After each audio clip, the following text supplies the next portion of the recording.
मैं तुम्हें परीक्षित के जन्म कर्म और मोक्ष और पांडवों के स्वर्गारोहण के बारे में बताता हूँ।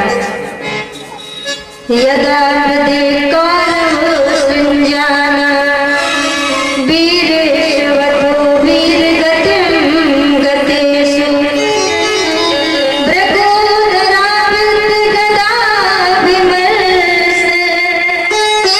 भग्नोरुदण्डे धृतराष्ट्रपुत्रे भग्नोरुदण्डे धृतराष्ट्रपुत्रे। आज सूर्य महाराज कहते हैं, जब कौरवों और पांडवों का युद्ध समाप्त हुआ तो भीमसेन की गदा के प्रहार से जिस समय दुर्योधन की जंघा टूट चुकी थी, उसी समय अश्वत्थामा जो है वो दुर्योधन के पास आया तो दुर्योधन ने सारी बात बताई अश्वत्थामा को। अश्वत्थामा जो है ना वो दुर्योधन का परम मित्र है। तो आज अश्वत्थामा ने दुर्योधन की अंतिम इच्छा पूछी, क्योंकि दुर्योधन की जंघा पूरी तरह टूट चुकी थी। तो आज अश्वत्थामा ने सोचा, मित्र तुम्हारी अंतिम इच्छा क्या है? मैं तुम्हारा मित्र हूँ, मैं तुम्हारी अंतिम इच्छा को अवश्य पूर्ण करूंगा।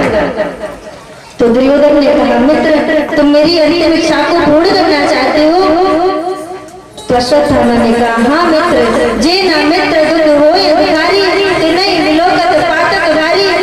जो मित्र अपने मित्र के दुख में काम नहीं आता है वो सच्चा मित्र नहीं होता है।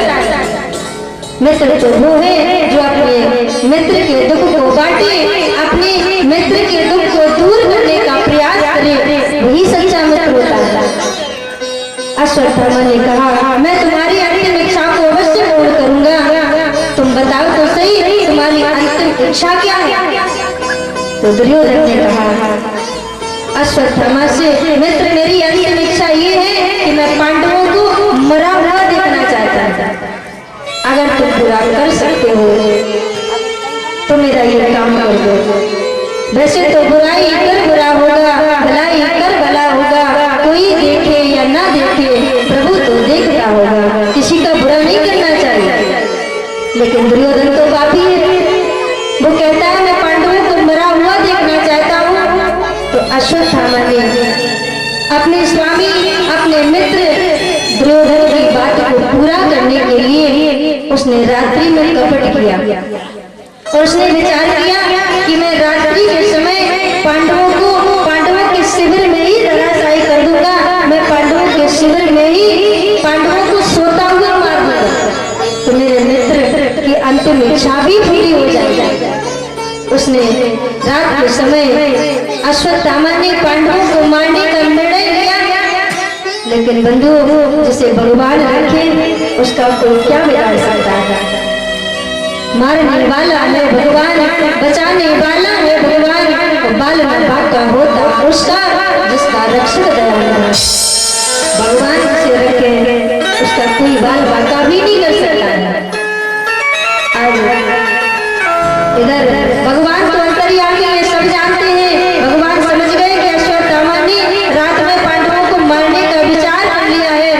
तो आज भगवान पांडवों के शिविर में आए और पांडवों से कहने लगे, मेरा आज गंगा के किनारे जाने का मन है, तुम सब मेरे साथ घूमने चलो। भगवान तो लीला पुरुषोत्तम है, वो सब कुछ कर सकते हैं।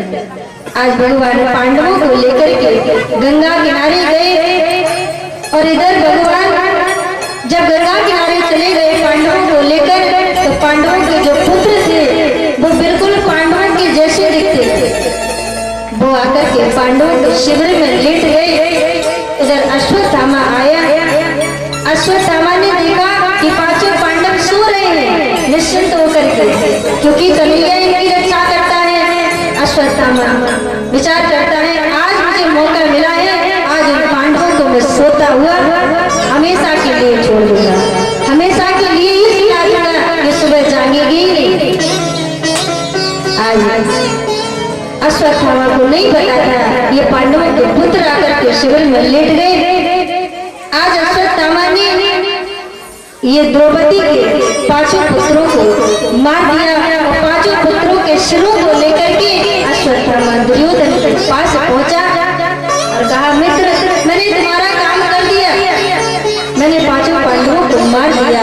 और जैसे ही पांचों पुत्रों के सिरों को दुर्योधन ने हाथ में लिया और जैसे दबाया सिर को तो वो सिर फूट गए, उनमें से रक्त निकलने लगा, क्योंकि वो पांडवों के सिर ही नहीं थे, वो तो पुत्रों के सिर थे। ये देख कर दुर्योधन को बड़ा दुख हुआ। दुर्योधन ने अपने प्राणों को फिर त्याग किया। इधर भैया द्रौपदी को पता चला कि मेरे 5 पुत्र मारी गई, तो आज द्रौपदी चीख पड़ती है, द्रौपदी रोने लगती है, बिलखने लगती है। तो आज अर्जुन और भगवान आते हैं, द्रौपदी को धीरज बनाते हैं। द्रौपदी तू चिंता मत कर, तेरे 5 पुत्रों को जिसने भी मारा होगा ना, मैं सब तेरे सामने लाऊंगा, तू चिंता मत कर। मैं तेरे पुत्रों के अपराधी को अवश्य ही सजा दूंगा, मैं अश्वत्थामा को जीवित नहीं छोड़ूंगा। भगवान कृष्ण ने अर्जुन ने द्रौपदी को धीरज बनाया। आज अर्जुन अश्वत्थामा के साथ युद्ध करने गए, बड़ा भयंकर युद्ध किया और युद्ध करते करते अर्जुन निर्णय तो ले लेते हैं कि मैं अश्वत्थामा को मार दूं, लेकिन गुरु माता का ध्यान आ जाता है, क्योंकि ये अश्वत्थामा गुरु पुत्र है।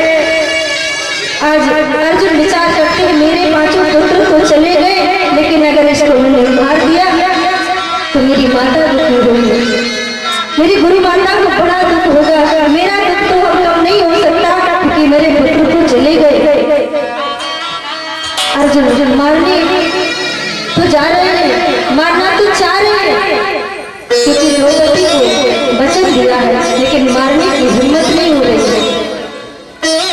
आज विचार किया अर्जुन ने कि ये द्रौपदी के पुत्रों का दोषी है, मैंने द्रौपदी को वचन दिया, द्रौपदी मैं तेरे सामने अश्वत्थामा को दंड दूंगा, तेरे सामने तू जो कहेगी मैं इसको वही सजा दूंगा, मैं इस अश्वत्थामा को द्रौपदी के पास ही ले जाऊंगा।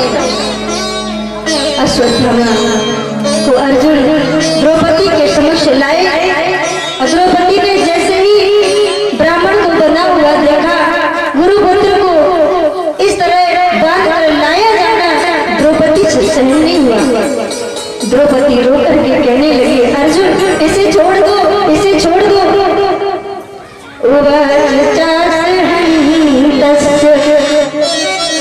बंधना नयनम सती मुझता मुझता ब्राह्मण गुरु। द्रौपदी कहती अर्जुन इसे छोड़ दो, इसे छोड़ दो, ये हम सबका पूजनीय है, तुम भूल गए ये तुम्हारी गुरु द्रोणाचार्य का पुत्र है, जिनसे आपने विद्या ग्रहण की, ब्राह्मण का वध नहीं करना चाहिए। तो भीमसेन ने कहा द्रौपदी तू क्या कह रही है, तू जानती है ना ये तेरे 5 पुत्र का हत्यारा है, ये आदिताई है, दुष्ट है, पापी है, और आदिताई को दंड तो देना ही पड़ता है। आदिताई को अगर छोड़ दोगे तो वो और अपराध करेगा और पाप करेगा, इसलिए इसे छोड़ना नहीं चाहिए। और भगवान आज भीमसेन ने कहा द्रौपदी आदिताई को छोड़ना नहीं चाहिए और ब्राह्मण का अपमान नहीं करना चाहिए। अगर द्रौपदी कह रही है तो आज अर्जुन को समझ में नहीं आ रहा है। द्रौपदी जो कह रही है ब्राह्मण का अपमान नहीं करना चाहिए, ब्राह्मण चाहे जैसा हो, पापी हो, दुष्ट हो, लेकिन ब्राह्मण गति के योग्य नहीं होता है।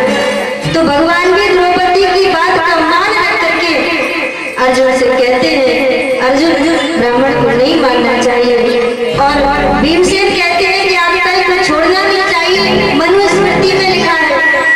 तो मनुस्मृति का मान रखकर भगवान कहते हैं कि आदिताई को छोड़ना भी नहीं चाहिए। तो अर्जुन तो भगवान के सखा है, वो समझ जाते हैं कि भगवान का इशारा क्या है।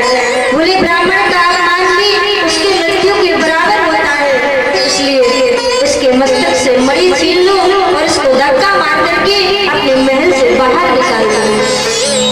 अर्जुन वैसा ही करते हैं, अश्वत्थामा का अपमान कर देते हैं, काला मुंह कर देते हैं, गधे पे बिठा करके उसे अपने महल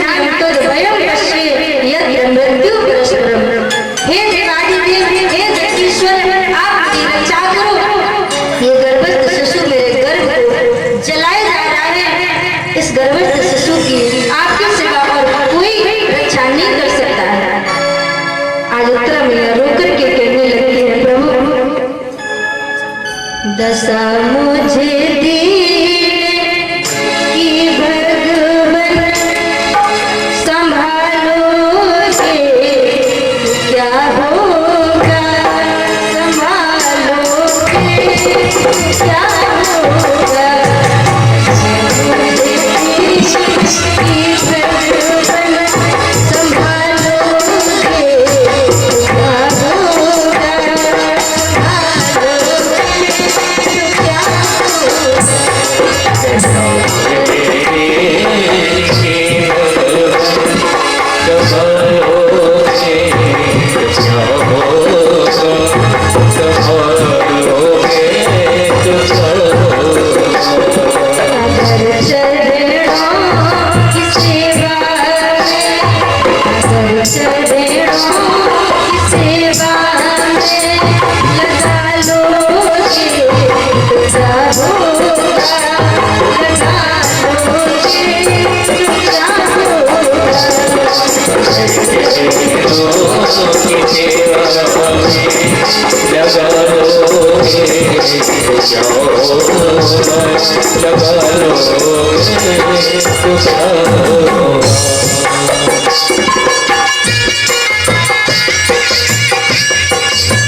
भगवान के चरणों में प्रार्थना की, प्रभु आपकी सेवा मुझे इतनी बड़ी सभा में और कोई दिखाई नहीं देता जो हमारे गर्भस्थ शिशु की रक्षा कर सके।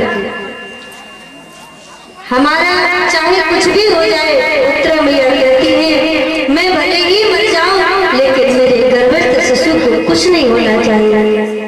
आज भगवान अंगूठी के जितना स्वरूप बना करके उत्तरा मैया के गर्भ में प्रवेश करते हैं और उत्तरा मैया के गर्भस्थ शिशु की रक्षा करते हैं और इसके बाद भगवान द्वारका जाने की तैयारी करते हैं। तो जब मैया कुंती को पता चल जाता है कि भगवान द्वारिका जा रहे हैं, तो कुंती मैया आज भगवान के सामने जिस रास्ते से भगवान का रथ जाना था, उस रास्ते में मैया कुंती खड़ी हो जाती है, हाथ जोड़ करके और भगवान की स्तुति करने लगती है। नमस्ते पुरुषं स्वात्मीश्वरं प्रकृति परम। हे ईश्वर, आप प्रकृति से परे हैं और आप ही सबके अंदर विराजमान हैं और आप ही बाहर विराजमान हैं। ऐसे परमात्मा को मैं प्रणाम करता हूं। जब भगवान ने सुना, भगवान ने कहा, बुआ कि तुम क्या कर रही हो? मैं तुम्हारा भतीजा हूँ, तुम मुझे प्रणाम कर रही हो, तुम मेरी स्तुति कर रही हो, मुझे पाप का भागीदार क्यों बना रही हो? रोज उठ करके सुबह सुबह मैं आपको प्रणाम करता था। बुआ, प्रातः काल उठ के रघुनाथा माता पिता गुरु नावे माता, मैं रोज आपको प्रणाम करता हूँ और आज आप ये उल्टी गंगा क्यों गा रही हैं? आप मुझे प्रणाम क्यों कर रही हैं? आप ऐसा ना करें, ये आपको शोभा नहीं देता है। तो आज मैया कुंती पुनः भगवान को प्रणाम करती है। भगवान बार बार मना करते हैं कि बुआ ये तुम क्या कर रही हो, ये आपको अच्छा नहीं लगता है। तो आज बुआ कहती है, कुंती मैया कहती है कि लाला, आज तक मैं तुम्हें भतीजा ही तो मानती थी, लेकिन आज मुझे ये प्रत्यक्ष समझ में आ गया है कि तुम भगवान हो। तुम किसी के भी भतीजे बन जाते हो, तुम किसी के भी पुत्र बन जाते हो, किसी के भी पति बन जाते हो, ये तो तुम्हारी लीला है। लेकिन मैं जानती हूँ कि तुम भगवान हो। तो भगवान ने कहा, बुआ वैसे तो मैं भगवान नहीं हूँ, लेकिन तुमने मुझे भगवान बना ही लिया है, तो भगवान का काम है वरदान देना। मांगो तुम्हें क्या चाहिए? तो कुंती ने भगवान से जो मांगा वो आज तक किसी ने नहीं मांगा और न ही कोई मांग सकता है। कुंती मैया भगवान से कहती है, प्रभु आप मुझे देना ही चाहते हो तो मुझे ये वरदान दे दो। विपदा सन्तु न शश्वत तत्र तत्र जगद्गुरु भगतो दर्शनम यतस्याद पुनर्भव दर्शनम। कुंती मैया कहती है, प्रभु मुझे देना चाहते हो तो मुझे ये दे दो कि मेरे जीवन में सदा विपत्तियां आती रहे, शाश्वत सदा विपत्तियां आती रहे। तो ये वरदान सुनकर के भगवान के आंखों में आंसू आ जाते हैं। भगवान रथ से कूद पड़ते हैं और कहते हैं, बुआ कहीं तुम्हारी बुद्धि तो नहीं चकरा गई है कि तुम क्या कह रही हो? क्या तुम्हारा आज तक दुखों से पेट नहीं भरा? जन्म से लेकर के तुमने पाया ही क्या है? तुम्हारी संतान छोटी थी, जन्म से लेकर जन्म से ही तुम गोद चली गई। तुम्हारी संतान ने अनेक प्रकार के कष्टों को सहन किया, क्या दुख सह सह करके तुम्हारा दिल नहीं भरा? आज जब सुखी होने का समय आ गया तो बुआ तुमने फिर दुख मान लिया, फिर भी कह रही हो कि मुझे दुख दे दो। तो कुंती मैया आज रोकर के कहने लगे, याद है तो आबाद है और भूला है तो बर्बाद है। कन्हैया तुम भगवान हो और दुख में तुम्हारी याद रहती है। मुझे आज पता चल गया है कन्हैया कि आप दुख में रहते हो। जब जब मेरे ऊपर विपत्ति आ रही, जब जब मेरे ऊपर दुख रहे, तब तब आप मेरे साथ रहे। और आज जब पांडव सखी हो गए, सब कुछ मिल गया, मेरे जीवन में सुख आ गया, तो आप द्वारका चल दिए, आप मुझे छोड़ करके जाने लगे। और जब सुख में अगर भगवान ही छोड़कर चले जाए तो कुंती मैया कहती है, मुझे ऐसा सुख नहीं चाहिए, मुझे ऐसे सुख की कामना नहीं है। कुंती मैया कहती है, सुख के माथे सिल पड़े जो हरि हृदय सो जाए, और बलिहारी बात की जो पल पल नाम जपा। बलिहारी को सुखी है जो पल पल नाम को तो जपाता है। आज कुंती मैया कहती है, कन्हैया पकड़ लो हाथ बनवा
भगवान से दुख मांगा और कहा कि दुख में आके याद करते हैं, दुख में सुमिरन सब करे, सुख में करे न कोई, तो जो सुख में सुमिरन करे तो दुख काहे को होए।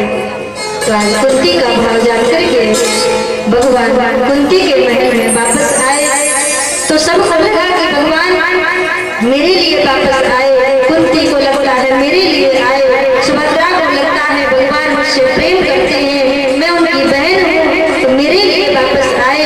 लेकिन भगवान किसके लिए वापस आए? क्योंकि भगवान का जो भक्त है वो प्रतीक्षा कर रहा है। प्रेम के पाले पड़कर प्रभु को नियम बदलते देखा, अपना मान टले टल जाए पर भक्त का मान न टलते देखा। भगवान को विषम पिलाने के लिए आज भगवान ने धर्मराज को उपदेश दिया, लेकिन धर्मराज को भगवान के उपदेश से शांति नहीं मिली। क्यों जानते हो? क्योंकि धर्मराज जी को भगवान उपदेश तो देते हैं, लेकिन छोटे का ज्ञान बड़े के हृदय में उतरता नहीं है।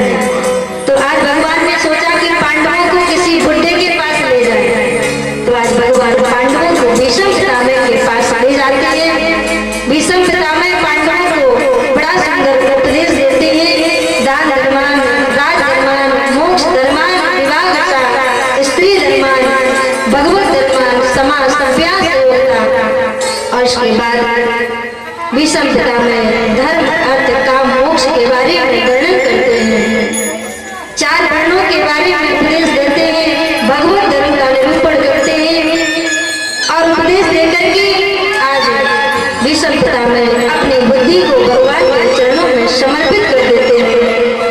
भगवान से कहते हैं इतना तो करना स्वामी जब प्राण तन से निकले।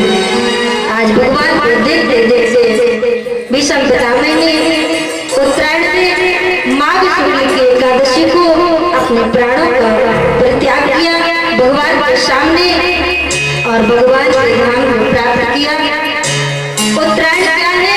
बोले जो भगवान को जान लेता है वो उत्तरायण में मरता है तो उसको मुक्ति मिलती है। दक्षिणायन क्या है? बोले जो भगवान को बिना जाने मर जाता है उसकी मृत्यु अगर उत्तरायण में भी हो जाती है तो भी उसको मुक्ति नहीं मिलती है। इसके बाद धर्मराज जी आगे सिंहासन पर बैठे, उनके राज्य में प्रजा को कोई दुख नहीं था।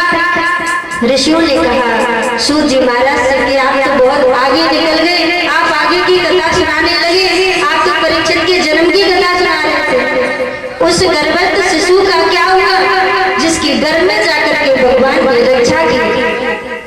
तो सूत जी महाराज ने